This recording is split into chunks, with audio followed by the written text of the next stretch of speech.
அப்படியே வேதத்தை எடுத்துக்கொள்ள ஒரு வசனத்தை வைத்து நாம செபிக்க போகிறோம். கர்த்தருக்கு மாத்திரம் மகிமை உண்டாவதாக. ஹல்லேலூயா ஜீசஸ். 107வது சங்கீதத்தை எடுத்துக்கொள்வோம்.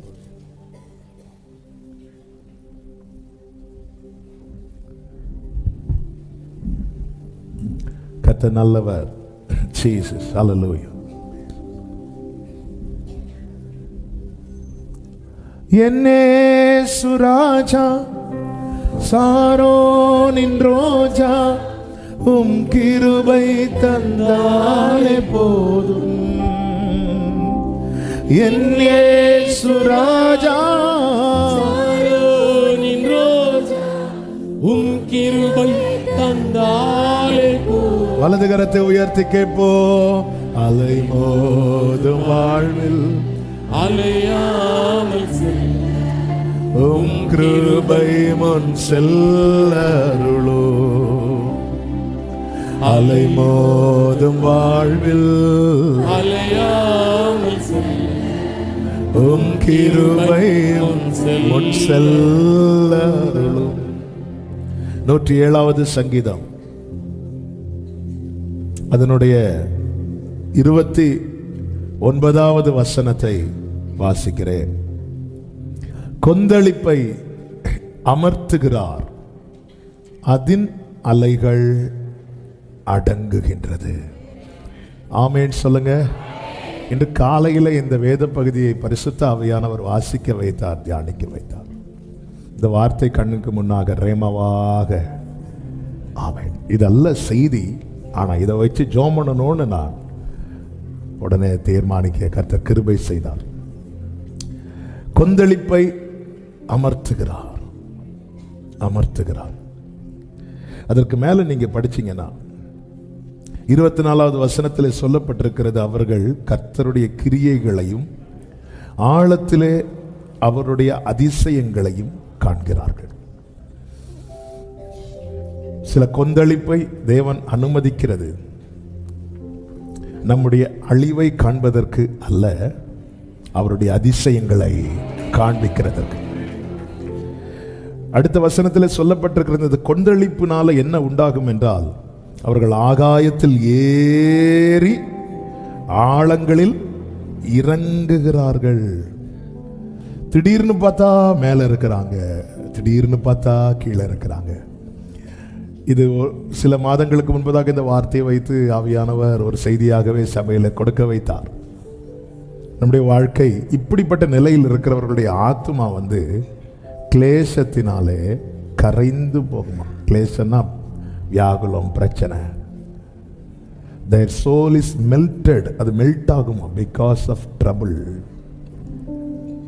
ஏன்னா நேற்று நல்லா தானே இருந்தோம், இன்னைக்கு புஷ்ஷுன்னு கீழே போயிட்டு. அவங்க ஆகாயத்தில் ஏறி இந்த அலை எழும்புறது பார்த்துருக்கீங்களா, அப்படி ஏறி இறங்கும். இந்த வாழ்க்கையில் கொந்தளிப்பு வரும்போது இப்படிதான். ஒரு நாள் பார்த்தா ரொம்ப டாப்ல இருப்பாங்க, அடுத்த நேரம் பார்த்தா ஆளையே காணாது. ஒரு நேரத்தில் பார்த்தா பயங்கரமாக சிரித்து பேசிட்டு இருப்பாங்க, அடுத்த நேரத்தில் பார்த்தா.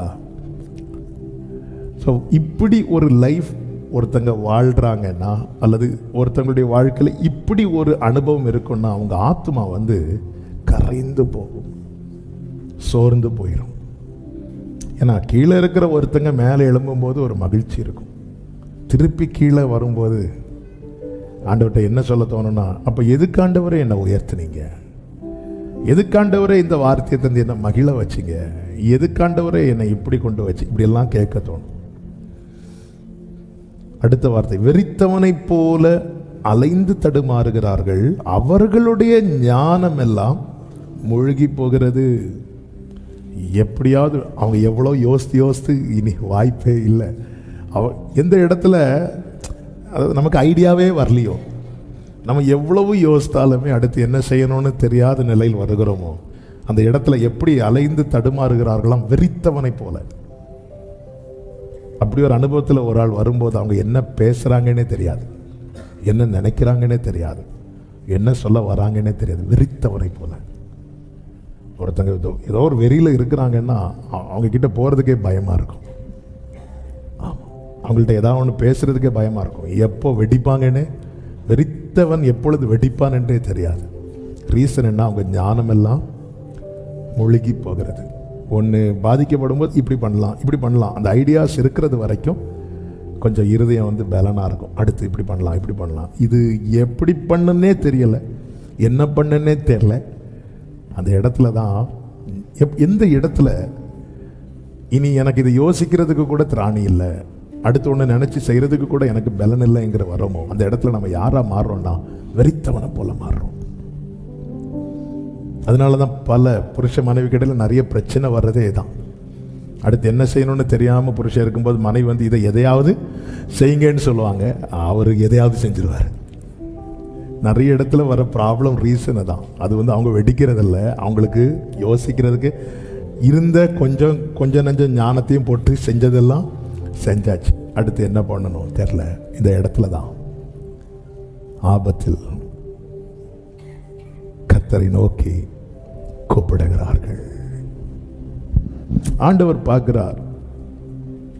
ஆங்கிலத்தில் இருக்கு, then they cry unto the Lord in their trouble. சத்தமிடுறாங்க. அதை நான் இன்னும் ஒரு ஸ்டெப் மேலே சொல்றேன். உங்களுக்கு ஞானமே ஒர்க் அவுட் ஆகலையா, போய் உக்காந்து அழுதுருங்க.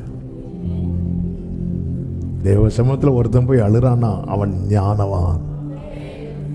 இங்கே அதுதான் சொல்லப்பட்டிருக்கிறது. அந்த அதிகாரம் எப்படி முடியுதுன்னா, எவன் ஞானம் உள்ளவனோ அவன் இவைகளை கவனிக்க கடவன், ஞானவான்கள் கர்த்தருடைய கிருபைகளை. கிருபையை நாம் பெற்றுக்கொள்ளணும்னா அந்த இடத்துல நான் யாரா மாறணும் தெரியுமா? ஒரு தகுதி இல்லாதவனா மாறணும். கிருபை யாருக்கு கொடுக்கப்படுகிறது? தகுதி இல்லாதவனுக்கு கொடுக்கப்படுகிறது. நான் தகுதி உள்ளவன்னா என் ஞானம் வேலை செய்யும். அந்த இடத்துல நான் கிருபையை பெற்றுக்கொள்ளணும்னா நான் யாரா மாறணும்? தகுதி இல்லாதவனுடைய ஜெபமும் தகுதி உள்ளவனுடைய ஜெபமும் இயேசுவே சொல்லி கொடுத்தார். ஒரு பரிசேயனும் ஒரு ஆயக்காரனும் ஆலயத்தில் செபிக்க போனாங்க. அவன் தன்னை தகுதியுள்ளவன் என்று எண்ணி அவன் வைத்த விண்ணப்பங்களின் வார்த்தைகளை தேவனால் ஏற்றுக்கொள்ள முடியவில்லை. ஆனால் ஒரு ஆயக்காரன் வாசலிலே நின்று தலையை கூட ஏறெடுக்க துணியாமல் மார்பில் அடித்து பாவியாகிய என் மேல் கிருபையா இரும் என்று சொல்லும்போது அந்த இடத்தில் அவன் கிருபையை பெற்றுக்கொள்ளுகிறான். பிரியமான கர்த்தருடைய பிள்ளைகளே, தேவ சமூகத்தில் ஒருபோது நம்முடைய அனுபவங்களை வைக்கக்கூடாது, நம்முடைய அறிவை வைக்கக்கூடாது. நம்ம ஒண்ணுமே இல்லை, நாம் தெரிந்தெடுக்கப்பட்டதை அவர் ஞானிகளை வெட்கப்படுத்த பைத்தியங்களை தெரிந்தெடுத்திருக்கிறார், பலமுள்ளவைகளை வெட்கப்படுத்த பலவீனமானவைகளை தெரிந்தெடுத்திருக்கிறார், உள்ளவைகளை அவமாக்க இழிவானவைகளையும் அற்பமாய் எண்ணப்பட்டவைகளையும் தெரிந்தெடுத்திருக்கிறார். யோசபாத்தை எப்படி ஜெயித்தான் பார்த்தீங்களா?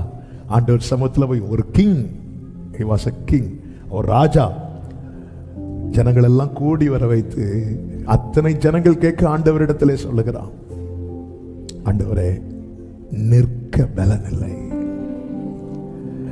அடுத்து என்ன செய்யணும்னு எங்களுக்கு தெரியவில்லை. என்ன வார்த்தைங்க இது! ஒரு ராஜா இப்படி சொன்னா ஜனங்களாம் தளர்ந்துருவாங்கல்ல. ஒரு வீட்டில் ஒரு ஒரு ஒரு தகப்பன் வந்து சொல்றாரு, இங்க பாருமா அடுத்து என்ன செய்யணும்னே தெரியலன்னு அந்த வீடே ஆட ஆரம்பிச்சிடும். ஆனா இந்த ராஜா ஜனங்கள்கிட்ட சொல்லல, எல்லாரும் அங்க பாருங்கன்னு சொல்லி எல்லாரையும் மேலே பார்க்க வச்சுட்டு இப்போ கிங் பேசுறார், நிற்க பலன் இல்லை, அடுத்து என்ன செய்யணும்னு தெரியல, ஆண்டவரே எங்க கண்கள் நாங்க இப்படி பார்த்துட்டே இருக்கிறோம். உடனே கர்த்தர் எகாசியலுக்குள்ளே தம்முடைய ஆவியை இறக்கி பேசுறார். இந்த யுத்தம் உங்களுடையதல்ல, என்னுடையது. இந்த பகல் வேளையில சமீபத்திலோ தூரத்திலோ இருந்து என்னை கேட்கிற ஒவ்வொருவருக்கும் சொல்லுகிற கர்த்தருடைய வார்த்தை இதுதான். உங்க ஞானம் எல்லாம் மூழ்கி போய் வாழ்க்கையில கொந்தளிப்பின் அனுபவத்தில் இருந்து கர்த்தரை நோக்கி பார்க்கிற அன்பு சகோதரா சகோதரி, எந்த கொந்தளிப்பையும் அமர பண்ணி ஒரு ஜெயத்தையும் ஒரு வெற்றியையும் விடுதலையும் தர என் ஆண்டவர் போதுமானவராயிருக்கிறார். நம்புறவங்க நல்ல கரங்களை தட்டி ஹல்லேலூயா சொல்ல வரோம். அத ஞானம் உள்ளவன் கிருபையை கவனிப்பான், உணர்வான். என்ன உணர்வான் தெரியுமா? அவருடைய கிருபை இல்லைன்னா இந்த உயரமும் எனக்கு நிரந்தரம் அல்ல, இந்த ஆழத்திலிருந்து வெளியே வரவும் எனக்கு வழி இல்லை. அவருடைய கிருபை இல்லைன்னா இந்த உயரம் எனக்கு, சொல்லுங்க, இந்த வேலை எனக்கு என்னென்ன இருக்கோ அவருடைய கிருபை இல்லைன்னா. ஏன்னா நாம் நிர்மூலமாகாதிருப்பது கர்த்தருடைய கிருபை. வலது கையை உயர்த்தி சொல்லுங்க, உங்க கிருபை இல்லைன்னா எதுவுமே எனக்கு நிலையானது அல்லப்பா, எதுவுமே எனக்கு நிரந்தரம் இல்லப்பா. உங்க கிருபையால மட்டும்தான் நிக்கிறோம் ஆண்டவரே, உங்க கிருபையால மட்டும்தான் வாழுறோம்பா. எனக்கு ஒரு வாழ்க்கைன்னு அது உங்க கிருபையில மட்டும்தான் கிடைக்கிறதா ஆண்டவரே. ஆமென் சொல்லுங்க பார்க்கலாம். கொந்தளிப்பை கர்த்தர் என்ன பண்ணுகிறாராம்? அமர்த்துகிறார். அதன் அலைகள் அடங்குகிறது. பொதுவா நீங்க பாத்தீங்கன்னா நம்முடைய வாழ்க்கையில் ஒரு பிரச்சனை கொந்தளிக்கும் போது நம்மை சூழ்ந்திருக்கிறவர்கள் நம்மை தான் அமர்த்த பார்ப்பாங்க. இதான் உண்மை இல்ல? சரி போட்டோம், விடுங்க விடுங்க அப்படின்னு நம்மளை அமர்த்த பார்ப்பாங்க. ஆனா ஆண்டவர் என்ன செய்கிறார்னா கொந்தளிப்பை அமர்த்துகிறார். எனவே நம்முடைய வாழ்க்கையில கொந்தளிக்கிற எந்த காரியத்தையும் நம்ம யார்கிட்ட மட்டும்தான் வைக்கணும் தெரியுமா? யாரால் இந்த கொந்தளிப்பை அமர்த்த முடியுமோ. யோபுவின் புஸ்தகம் 26:12 சொல்லப்பட்டிருக்கிறது, அவர் தமது வல்லமையினால் சமுத்திர கொந்தளிப்பை அமர பண்ணி தமது ஞானத்தினால். அப்போ அவருடைய ஞானம் முழுகாது, அவர் சர்வ ஞானி, அதன் மூர்க்கத்தை அடக்குகிறார். அவருடைய ஞானம், அவருடைய வல்லமை. எந்த இடத்துல நம்முடைய பலன் குறுகிறதோ அங்கே அவருடைய வல்லமை வெளிப்படும். எந்த இடத்துல நம்முடைய ஞானம் முழுகி போகிறதோ அவருடைய ஞானம் வெளிப்படும். ஆமென். அவர் அப்படி அமர்த்துகிறார். அவரால் மட்டும்தான் இதை செய்ய முடியும். லூக்கா 8:24 சீஷர்கள் இயேசுவின் இடத்துல வந்து, ஐயரே ஐயரே மடிந்து போகிறோம் என்று அவரை என்ன செய்தார்களாம்? எழுப்பினார்கள். என்ன சொல்லி எழுப்பினாங்க? நாங்க மடிந்து போகிறோம். வேதம் சொல்கிறது அவர் எழுந்து. அவர் எப்போ எழுந்தார் தெரியுமா? ஆமென். ஆண்டவரே நாங்க மடிந்து போகிறோம், ஆண்டவரே நாங்க கொஞ்ச நேரத்தில் சாக போறோம். வேதம் சொல்லுகிறது கொஞ்ச நேரம் தாண்டட்டும், அப்படி இல்லை, அவர் எழுந்து. இந்த பிரச்சனையில் இந்த தீபம் அணையோன்னு தெரிஞ்சிட்டுனா அவர் எழுப்புவார். அப்படி அவர் எழுந்ததுனால தான் பல முறை அணைய வேண்டிய நம்முடைய வாழ்க்கை தீபம் இன்னும் அணையாமல் ஹல்லேலூயா அவர் எழுந்து.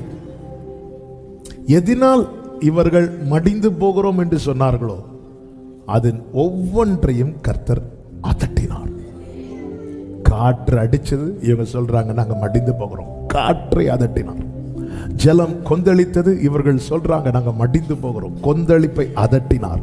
வேதம் சொல்லுகிறது உடனே அவைகள் நின்று போய் அமைதல் உண்டாயிற்று. சில கொந்தளிப்பு நம்ம கதையை முடிச்சிட்டு தான் அடங்கும்னு இருக்கும்.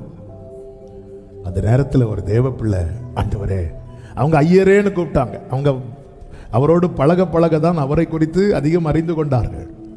நம்மளை ஐயரேன்னு கூப்பிட வைக்கல, அப்பான்னு கூப்பிட வச்சிருக்கிறார். ஐயரேன்னு கூப்பிட்ட போது அவர் இழந்து கொந்தளிப்பை அவர் அதட்டினார் என்றார். அவரை அப்பா என்று அழைக்கும் போது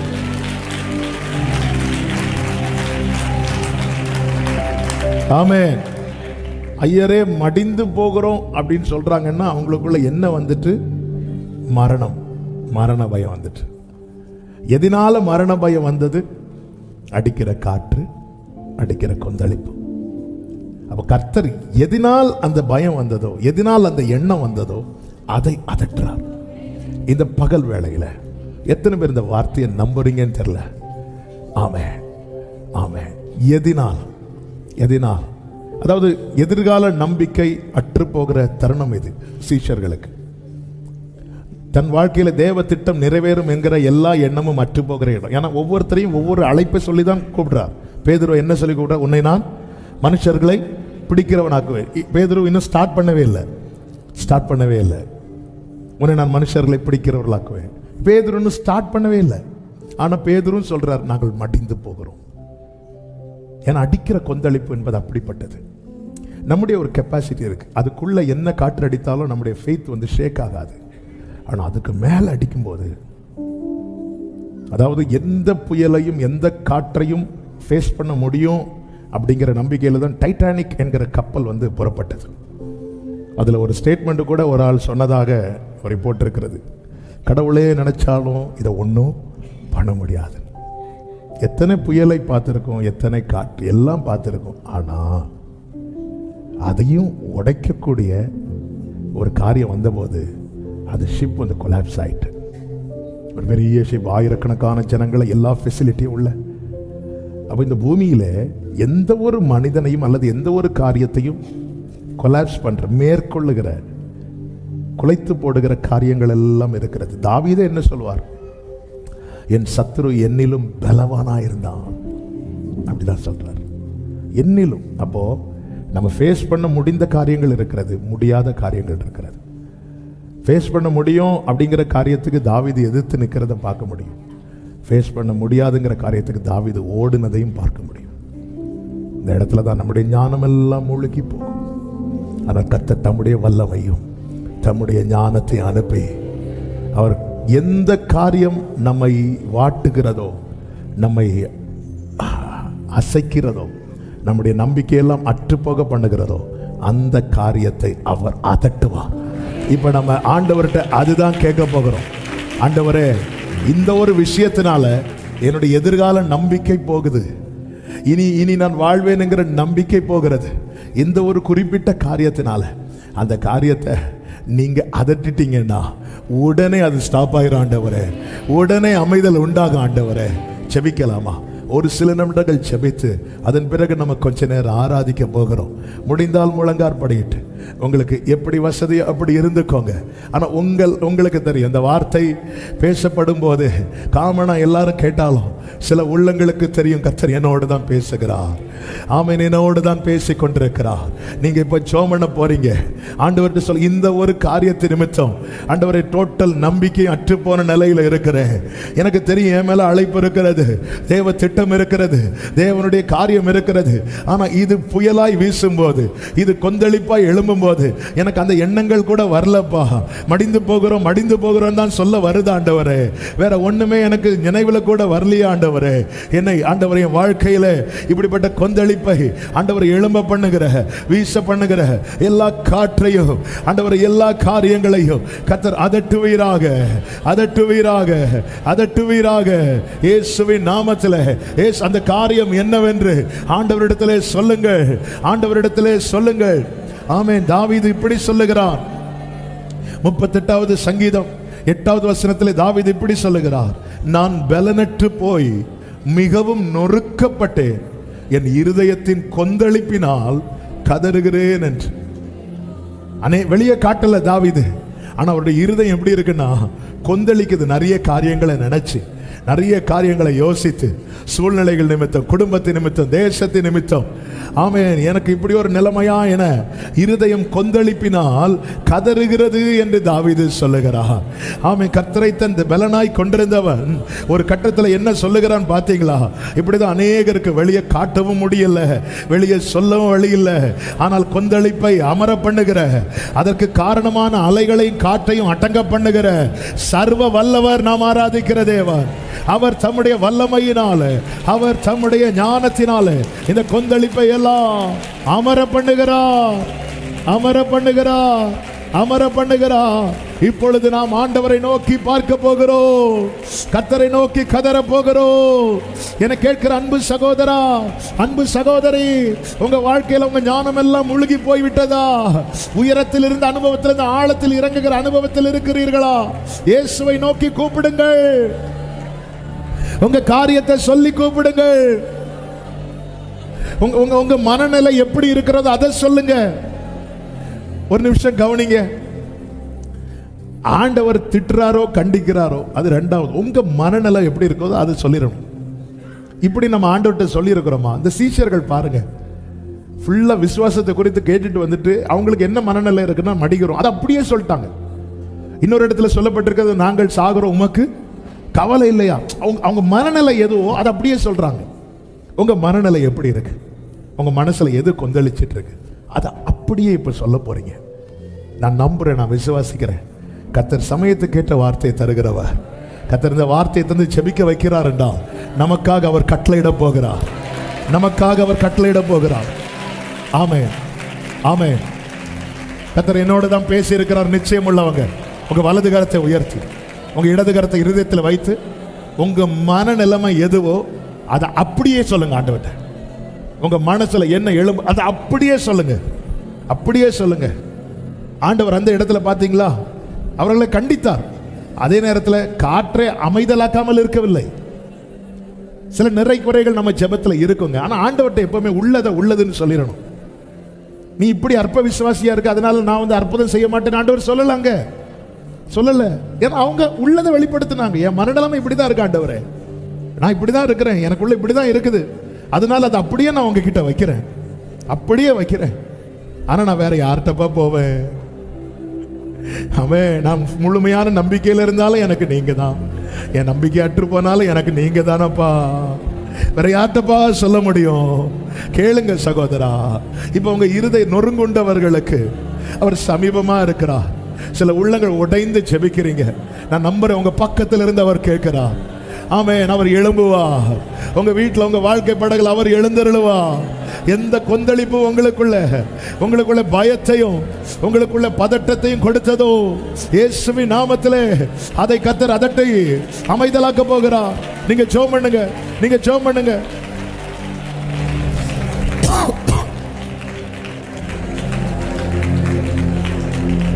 ஜெபம் பண்ணுங்க, ஜெபம் பண்ணுங்க. கர்த்தர் கிரியை செய்கிறார். நம்பி ஜெபம் பண்ணுங்க. இந்த கொந்தளிப்பை கர்த்தர் அதட்ட போறார். கர்த்தர் அமைதலை தர போகிறார், அமைதலை தர போகிறார். ஆமே, ஆமே, ஆமே. எந்த இடத்துல அந்த படகு நின்னுச்சோ அந்த இடத்தை கடைசியா பார்க்கறாங்க. இதுல மடிய போறோம், இதோட முடிய போகுது, இதோட முடிய போகுது. அடுத்த ஸ்டெப் மூவ் ஆகணும்னு அவங்களால யோசிக்கவே முடியல. அடுத்த அடியில கால் எடுத்து வைப்போம் அவங்களால யோசிக்கவே முடியல. சில கொந்தளிப்பு நம்மளை யோசிக்கவே விடாது, சில கொந்தளிப்பு நம்மளை திட்டமிடவே விடாது.